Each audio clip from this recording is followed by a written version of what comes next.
السلام عليكم ورحمة الله وبركاته. إن الحمد لله وحده والصلاة والسلام على من لا نبي بعده. أما بعد، عن عمر بن الخطاب رضي الله تعالى عنه قال: بينما نحن عند رسول الله صلى الله عليه وسلم ذات يوم إذ طلع علينا رجل شديد بياض الثياب وشديد سواد الشعر لا يرى عليه أثر السفر ولا نعرفه منا أحد إلى آخر الحديث. সকলে নবীর প্রতি মহব্বত নিয়ে আমরা দুরূদ শরীফ পড়ি। আল্লাহুম্মা সাল্লি আলা মুহাম্মাদিন ওয়া আলা আলি মুহাম্মাদ কামা সাল্লাইতা আলা ইব্রাহিম ওয়া আলা আলি ইব্রাহিম ইন্নাকা হামিদুম মাজিদ। আল্লাহুম্মা বারিক আলা মুহাম্মাদিন ওয়া আলা আলি মুহাম্মাদ কামা বারাকতা আলা ইব্রাহিম ওয়া আলা আলি ইব্রাহিম ইন্নাকা হামিদুম মাজিদ। অধ্যকার জামিয়া ফিকরুল উম্মাহ জুরাইন ঢাকা কর্তৃক আয়োজিত আজকের এই বার্ষিক ওয়াজ মাহফিলে উপস্থিত সরতাজ বুজুর্গানে দ্বীন উলামায়ে কেরাম এবং সর্বস্তরের দিন দরদি তৌহিদি জনতা, আমি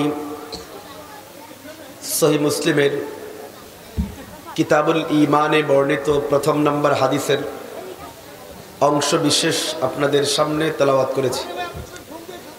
উক্ত হাদিসকে সামনে রেখে অল্প সময় কিছু কথা আপনাদের সাথে মুযাকারা করার চেষ্টা করব। আমা তৌফিক ইল্লা বিল্লাহ।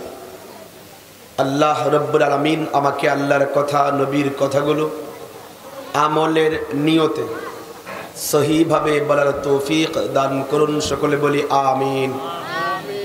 আল্লাহ এবং নবীর কথাগুলো শুনে সকলকে মেনে নিয়ে আমল করার তৌফিক দান করুন, বলি আমিন।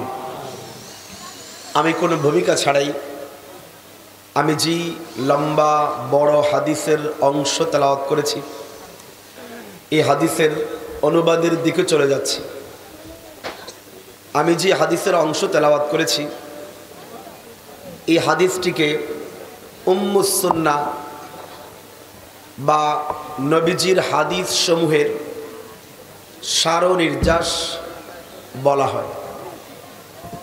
যেমন সূরা ফাতিহাকে উম্মুল কিতাব বলা হয়, যে পুরা কোরআনে আল্লাহ যা বলেছেন এর সারনির্যাস সূরা ফাতিহায় আল্লাহ বলে দিয়েছেন। তেমন 23 বছরের নবুয়তি জিন্দেগিতে আল্লাহর নবী যা বলেছেন আমার পঠিতব্য হাদিসে এর সারনির্যাস আল্লাহর নবী বলে দিয়েছেন। এটাকে হাদিসে জিবরিলও বলা হয়, উম্মুস সুন্নাহও বলা হয়। এই হাদিসটা রিওয়ায়াত করেছেন হযরতে ওমর ইবনুল খাত্তাব রাদিয়াল্লাহু তাআলা আনহু, নবীর একজন প্রিয় সাহাবী। ওমর ইবনুল খাত্তাব রাদিয়াল্লাহু তাআলা আনহু বলেন, বাইনামা নাহনু ইনদা রাসূলিল্লাহি সাল্লাল্লাহু আলাইহি ওয়াসাল্লাম যাতা ইয়াউমিন। হযরতে ওমর বলেন, একদিন আমরা, মানে আমার সাথে আরো কিছু সাহাবী ছিলেন, তা আমরা কিছু সাহাবী নবীর সামনে বসা ছিলাম, যেমন আমরা আজকে মাহফিলে বসা। ওমর বলেন যে আমরা একদিন নবীর সামনে বসা, এমন সময় ইদ তলা আলাইনা রজুলুন, হঠাৎ করে আমাদের সামনে এক ব্যক্তির উদয় হয়ে গেছে। এক ব্যক্তির কি হয়েছে? উদয় হওয়া। এক হলো আসা, আরেক হলো উদয় হওয়া। সূর্য কি আসে না উদয় হয়? আমি কি বুঝাইতে পারতেছি? সূর্য কি আসে? আমরা কি বলি যে সূর্য আসছে? আমরা কি বলি? সূর্যের উদয় হয়েছে। মানুষ আসে, মানুষ যায়, সূর্য আসে এবং যায় না, সূর্যের উদয় হয়। বুঝেন? হযরত ওমর বলেন, হঠাৎ করে আমাদের সামনে এক ব্যক্তির উদয় হয়ে গেছে। উনি বলেন নাই যা আরো জুলুম, আমাদের কাছে এক ব্যক্তি আসছে, এটা বলেন নাই। উনি কি বললেন? এক ব্যক্তির উদয় হয়েছে। এর মানে এই লোকটা মানুষ না, মানুষ হলে তো আসতো, এর দিয়ে উদয় হয়ে গেছে। মানে কি? আমরা বসা, আচমকা তাকায় দেখি আমাদের সামনে এক ব্যক্তি দাঁড়ায় আছে। সুবহানাল্লাহ বলবেন না? আমরা বসে আছি, হঠাৎ করে আমাদের সামনে এক ব্যক্তি দাঁড়ায় গেছে।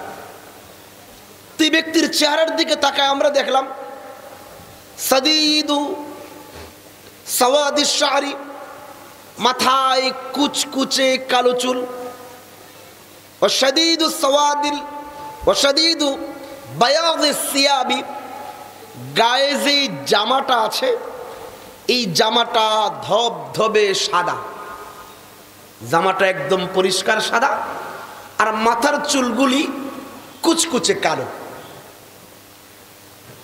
3 নম্বর পরিচয় দিতে গিয়ে তিনি বলেন, এই লোকটার চেহারার দিকে তাকায়া আমরা কোনো সফরের চিহ্ন পাই নাই। লা ওয়ালা নারা আলাইহি আসরুস সাফারি, সফরের কোনো চিহ্ন নেই। সফরের চিহ্ন মানে আপনি যদি বাসা থেকে এই পাশের থেকে বের হয়ে এখানে আসেন, তাহলে যেই জামা গায়ে দিয়েছেন এই জামায় কোনো ভাঁজ পড়বে? আমি মনে বুঝাইতে পারতেছি না। এই বিল্ডিং এর উপর থেকে নিচে নামছেন নতুন জামা পরে, তো জামায় কোনো ভাঁজ পড়বে? কিন্তু আপনি যদি আসেন চট্টগ্রাম থেকে, নতুন জামা, ইস্ত্রি করা জামা পরেই আসছেন, ওই জামায় ভাঁজ পড়বে না? আমি কি বুঝাইতে পারতেছি? কিন্তু এক লোক আমাদের সামনে দাঁড়াইছে, এর জামা একদম ফিটফাট, কোনো প্রকার ভাঁজ ভাঙে নাই। এর মানে এই লোক দূর থেকে আসছে না কাছ থেকে? ভাই আপনারা তো শিক্ষিত মানুষ, আমার কথা কি আমি বুঝাইতে পারতেছি? একদম ভাঁজ ঠিক, কোনো প্রকার ভাঁজ ভাঙে নাই, এরকম জামা পরে কেউ যদি সামনে এসে দাঁড়ায়, আমরা কি মনে করবো এই লোকটা সিলেট থেকে আসছে? পাশের বাড়ি থেকে নিশ্চিত আসছে। তো হযরত ওমর বলেন, আমরা ওই আগন্তুক লোকটার চেহারার দিকে তাকায় দেখি লা ইউরা আলাইহি আসরুস সাফারি, এই লোকের চেহারায়, পোশাকে সফরের কোনো চিহ্ন নাই, সব ধবধবে পরিষ্কার পরিচ্ছন্ন জামা গায়ে। এর মানে খুব কাছে থেকে আসছে। তো কাছে থেকে আসলে তো আমাদের চিনার কথা। এই এলাকায় আপনারা যারা থাকেন, পাশের বিল্ডিং থেকে হঠাৎ করে কেউ বেরিয়ে আসলে যদি লোকটার বাড়ি এলাকায় হয়, আপনি চিনবেন না? হযরত ওমর বলেন, এই যে আগন্তুক লোকটার সামনে দাঁড়িয়ে আছে, দূর থেকে আসে নাই, জামা পরিষ্কার পরিচ্ছন্ন, মাথার চুলগুলো কুচকুচে কালো, সফরের কোনো চিহ্ন নাই, এর মানে খুব কাছ থেকে আসছে। তো কাছ থেকে আসলে তাকে তো আমাদের চেনার কথা। কিন্তু ওমর বলেন, ওয়ালা নারিফুহু মিন্না আহাদুন, কিন্তু আমাদের কেউ এই লোকটারে চিনি না, আমাদের কেউ এই লোকটাকে, অপরিচিত এক ব্যক্তি। এরপরে হযরত ওমর বলেন, এই অপরিচিত আগন্তুক লোকটা হাত্তা জালাসা ইলা রাসূলিল্লাহি সাল্লাল্লাহু আলাইহি ওয়াসাল্লাম, হাঁটতে হাঁটতে গিয়া নবীর সামনে বসে গেছে। কোথায় বসছে? নবীর সামনে। কেমনে বসছে? হযরত ওমর বলেন, ফাসনাদা রুকবাতাইহি ইলা রুকবাতাইহি, আমরা দেখলাম বসছে তো বসছে, নিজের এই দুইটা হাঁটু নবীর হাঁটুর সাথে লাগায়া বসছে। আমি কি বুঝাইতে পারতেছি? অনেক দামি একটা হাদিস বলতেছি, বুঝুন। এই দুই হাঁটু নবীর হাঁটুর সাথে কি করছে? একদম লাগায় কাছাকাছি গিয়া বসছে। এরপরে এবং তার এই দুই হাতের তালু নিজের হাঁটুর উপরে রাখছে। আমরা যখন নামাজে তাশাহুদের সূরতে বসি, তখনই দুই হাঁটু সামনে দিয়া হাঁটুর উপরে তালু রাইখা বসি না কেন? কয়েকজন বড় ব্যক্তির সামনে বসার আদব এটাই। বড় ব্যক্তির সামনে বসলে পাও সরায়া বসতে হয় না, হাঁটু নামায়া সামনে হাঁটুর উপরে হাত রেখে বসতে হয়। এটা হলো বড় ব্যক্তির সামনে বসার আদব। আর আমরা নামাজে যে বসি, তিনি শুধু বড় না সবচেয়ে বড়? আরো আসতে বলেন তো, তিনি শুধু বড় না সবচেয়ে বড়? আমরা কি বলি? আকবার। বলেন তিনি কি? আল্লাহু, বলেন না সবাই আল্লাহু আকবার। আকবার মানে সবচেয়ে বড়। বলেন আকবার মানে কি? আল্লাহু আকবার, আল্লাহ সবচেয়ে বড়। না শুধু বড় না, আকবার মানে শুধু বড় না তো, আকবার মানে সবচেয়ে বড়। বলেন আকবার মানে সবার চেয়ে বড় কে? আরো দিল থেকে বলেন কে? তো আমরা আল্লাহর সামনে যখন বসি, দুই পা সরায় বসি না হাঁটু সামনে দিয়ে, সামনে হাঁটুর উপরে হাত রেখে বসি। কই কেন এমনে বসো? কই জানো না, আমরা আল্লাহর সামনে বসেছি, আল্লাহ সবচেয়ে বড়, তিনি আকবার। আর বড়র সামনে ছোট বসলে এইভাবে আদবের সাথে বসতে হয়, এভাবে আদবের সাথে। হয়তো ওমর বলেন, এই লোকটা নবীর সামনে গিয়ে বসলো, সামনে হাঁটুর উপরে হাঁটু রেখা বসছে, হাঁটুর উপরে হাত রেখা বসছে। বসার পরে এবারই আগন্তুক লোকটা নবীকে বলতে শুরু করছে, ইয়া মুহাম্মদ আখবিরনি আনিল ইসলাম। হে নবী মুহাম্মদ, আপনি বলেন ইসলাম কাকে বলে? ইসলামের পরিচয় কি? ইসলামের পরিচয়টা একটু আমাদেরকে বলেন। তো এই প্রশ্ন করার পরে নবীজি বললেন, আল ইসলামু আতা ইলাহা ইল্লাল্লাহ ওয়া আন্না মুহাম্মাদার রাসূলুল্লাহ ওয়া ইকামিস সালাহ ওয়া ইতাইজ যাকাত ওয়া তাসুম রমাদান ওয়া তাহুজ্জাল বাইতা ইন ইসতাতা'তা ইলাইহি সাবিলা। নবীজি বললেন, ও আগন্তুক, ইসলাম পাঁচটা জিনিসের নাম। ইসলাম পাঁচটা জিনিস থাকলে তার মাঝে ইসলাম আছে এটা বলা যাবে। কয়েক নম্বর কি? কোই লোকটা কালিমা পড়বে, সে পড়বে আশহাদু আল্লা ইলাহা ইল্লাল্লাহ ওয়া আশহাদু আন্না মুহাম্মাদুর রাসূলুল্লাহ। তার পড়তে হবে যে আমি সাক্ষী দিচ্ছি আল্লাহ ছাড়া কোনো মাবুদ নাই, আমি এটাও সাক্ষী দিচ্ছি হযরত মুহাম্মদ সাল্লাল্লাহু আলাইহি ওয়াসাল্লাম আল্লাহর বান্দা এবং রাসূল।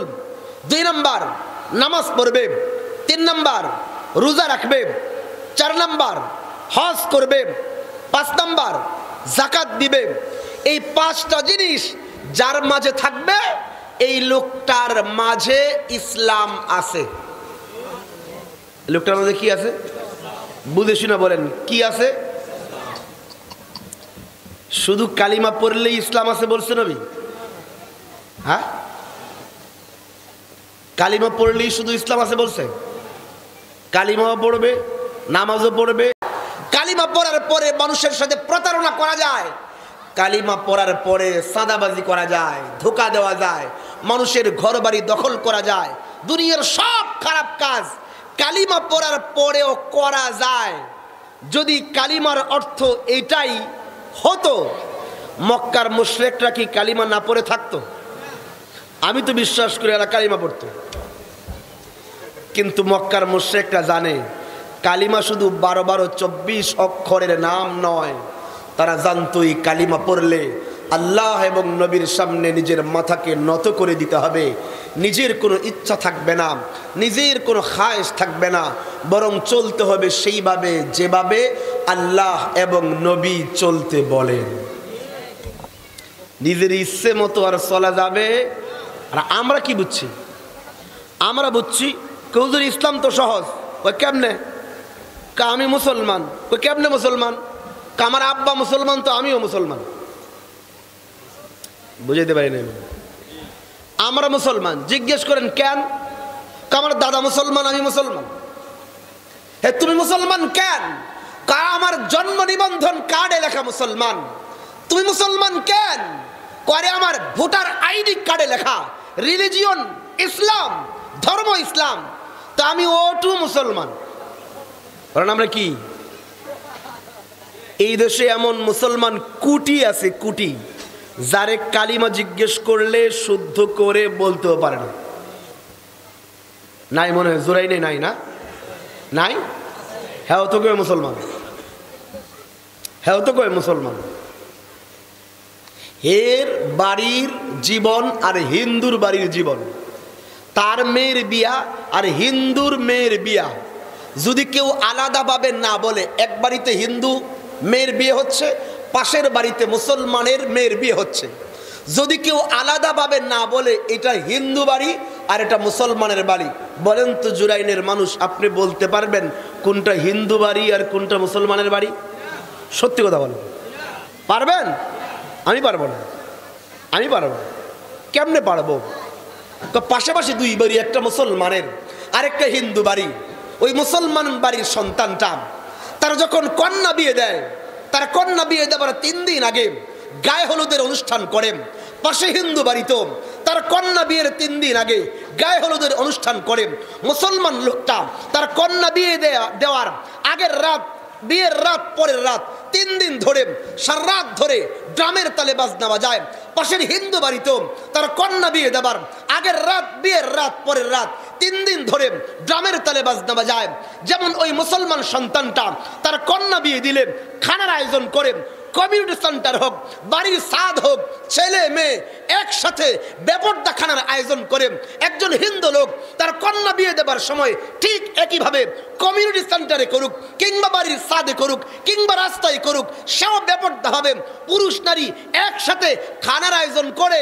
একজন হিন্দু যেই পদ্ধতিতে, যেই সিস্টেমে, যেই তরিকায়, যেই কানুন মেনে বিয়ে দেয়, একজন মুসলমান ঠিক একই পদ্ধতিতে বিয়ে দেয়। দুই বিয়ের মধ্যে এক কবুল বলা ছাড়া দ্বিতীয় কোনো পার্থক্য খুঁজে পাওয়া যায়? বলেন বলেন, যায়? ইসলাম তো খুব সহজ মনে করছি আমরা। তা আমি বলি 12 24 অক্ষর পড়লেই আর সব দুর্নীতি করা যাবে। যদি মক্কার মুশরিকরা এটা বুঝতো, আমি তো বলি মুশরিকরাও কালিমা পড়তো। ওই সমস্যা কি, কালিমা পড়লাম এরপরে সব 2 নম্বরই করা যাবে।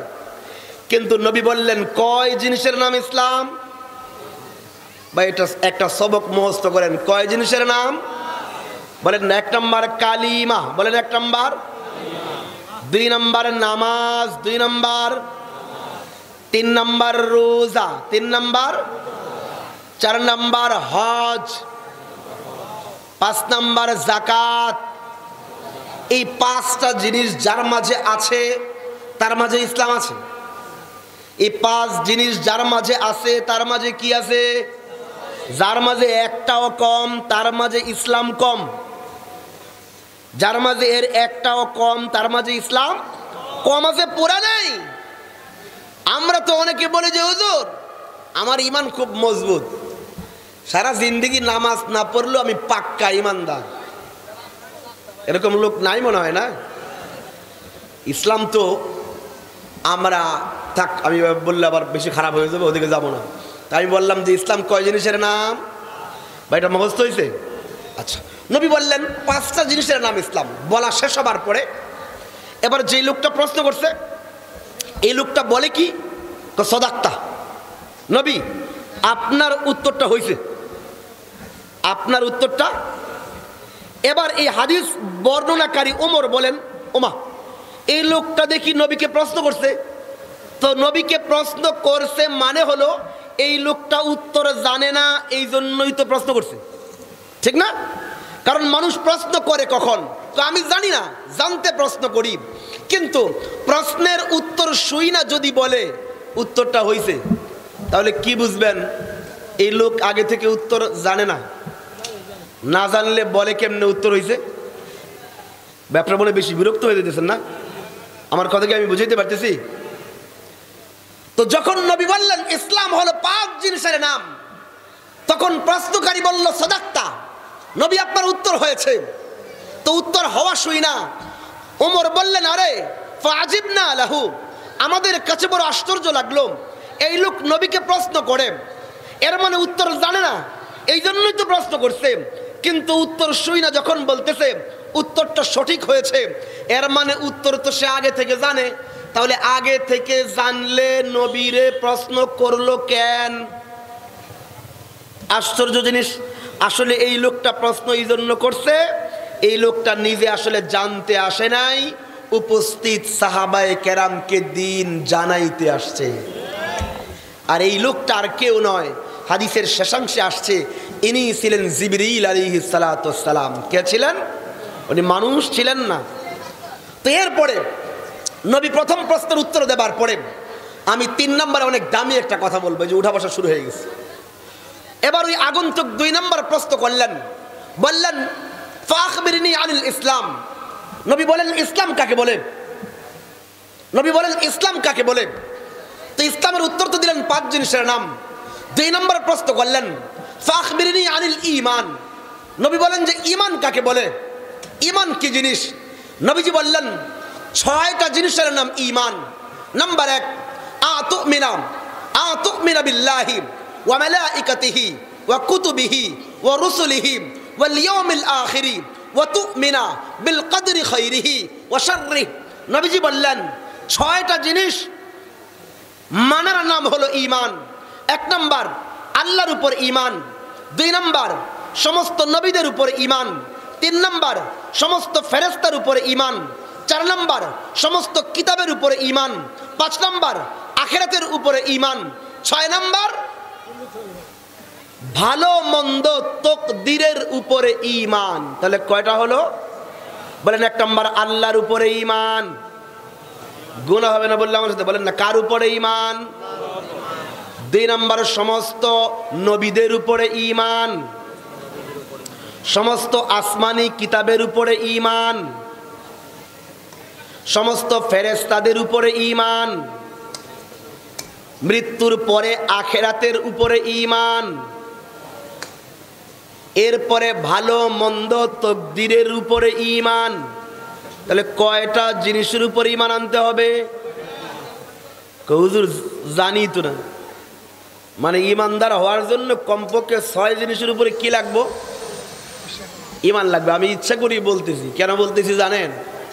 ওয়াজ তো অনেক শোনে, হুজুরে বসে চিল্লায় অথবা জোরে জোরে চিল্লায়, তারপরে আপনারা চিল্লায় এখন নারায়ে তাকবীর আল্লাহু আকবার, অথবা হুজুরে সুরে সুরে বয়ান করে, আমরা সুবহানাল্লাহ কই একটু পরে পরে।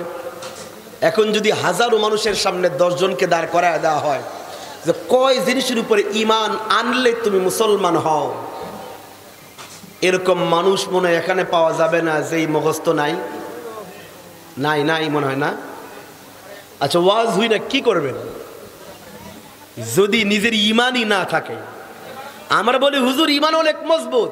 জিজ্ঞেস করেন না ঈমান কয় জিনিসের উপর আনছো? কইতে পারি না। তুমি না বলতে পারলে ঈমান আনলা কেমনে? তুমি যে ঈমানদার, তো কয় জিনিসের উপর ঈমান আনছো? জানি না। তো না জানলে ঈমানদার হইল কেমনে? ঈমানদার হওয়ার জন্য তো যেই জিনিসগুলোর উপরে ঈমান আনা জরুরি, এর উপরে ঈমান আনতে হবে। আমি মনে বুঝাইতে পারি না। তা আবার আমার সাথে বলেন 1 নাম্বার আল্লাহর উপরে ঈমান। আরে গুনাহ হবে না ভাই, বলেন না কার উপরে ঈমান? 2 নাম্বার সমস্ত নবীদের উপরে ঈমান, 3 নাম্বার সমস্ত ফেরেশতাদের উপরে ঈমান, সমস্ত কিতাব সমূহের উপরে ঈমান,